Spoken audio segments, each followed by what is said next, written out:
किसी भी पुराने केस में किसी को भी गिरफ्तार करके कुछ भी इल्जाम लगा देना और उनको बदनाम करने का प्रयास करना, यह ईडी का मॉडस ऑपरेंडी हो गया। और कोई क्रेडिबिलिटी, आप सोचिए ईडी को क्यों बनाया गया था। ईडी को बनाया गया था कि ड्रग मनी को पकड़ा जा सके। ईडी को बनाया गया था कि आतंकवाद में जो पैसा लगता है उसको पकड़ा जा सके। और ईडी आज के दिन में क्या कर रही है? ड्रग मनी और टेरर मनी को छोड़ के बाकी सारे राजनीतिक काम ईडी और सीबीआई आज के दिन में कर रहे हैं। क्या ईडी का काम यह था?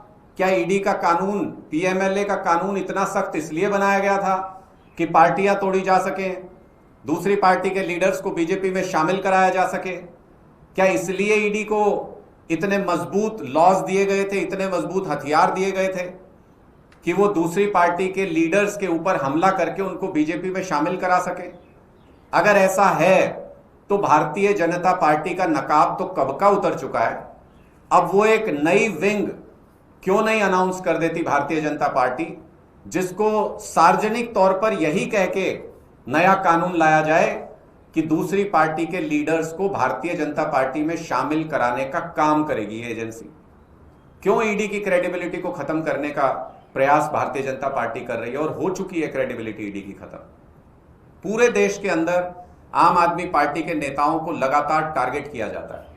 हमारा तो सवाल यह भी है कि अगर देश भर में कांग्रेस ये दावा करती है कि प्रिंसिपल ऑपोजिशन पार्टी है भारतीय जनता पार्टी की, गोवा में भी कांग्रेस पार्टी ये दावा करती है कि वो ऑपोजिशन पार्टी है बीजेपी की, वो टक्कर देते हैं वहां पर, तो इनके नेताओं के यहां रेड क्यों नहीं होती?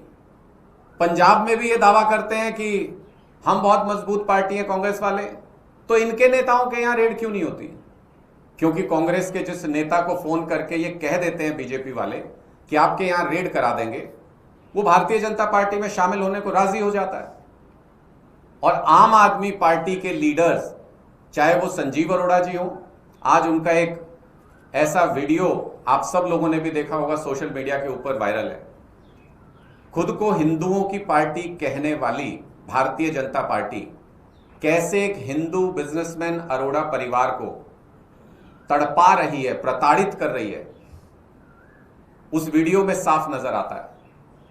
किस तरह से परिवार के लोगों को उस वीडियो में बिल्कुल तड़पते हुए, रोते हुए देखा जा सकता है। वो साफ बताता है कि भारतीय जनता पार्टी को न किसी धर्म से मतलब है, न किसी जाति से मतलब है, न आम लोगों से मतलब है, न बिजनेस कम्युनिटी से मतलब है। इनको सिर्फ और सिर्फ अपनी राजनीति से मतलब है। जिस तरह से सिंगला जी के यहां पर रेड हुई, उनको गिरफ्तार करने की खबरें आ रही हैं, जिस तरह से संजीव अरोड़ा जी को प्रताड़ित किया जा रहा है और जिस तरह से बाकी बिजनेस परिवारों को प्रताड़ित किया जा रहा है, वो साफ तौर पर यह दिखाता है कि मोदी सरकार सिर्फ अपने कुछ मित्र बिजनेसमैन की सहयोगी पार्टी बनकर के रह गई है और बाकी कोई भी अगर पॉलिटिक्स में इन्वॉल्व है बिजनेस फैमिली से, तो उन सभी को प्रताड़ित करने का काम बीजेपी की सरकार कर रही है। हमारा साफ तौर पे बीजेपी से और मोदी जी से ये कहना है कि अगर आप में हिम्मत है और अगर आपको लगता है कि आपकी पॉपुलैरिटी आज भी बची हुई है जमीन पर, तो राजनीतिक तौर पर मुकाबला कीजिए, वोट के जरिए सीधे तौर पर मुकाबला कीजिए आम आदमी पार्टी का। कहीं टिक नहीं पाएंगे। और ईडी और सीबीआई की धमकियां देना बंद कीजिए। ईडी और सीबीआई से हमारे लोग डरने वाले नहीं है।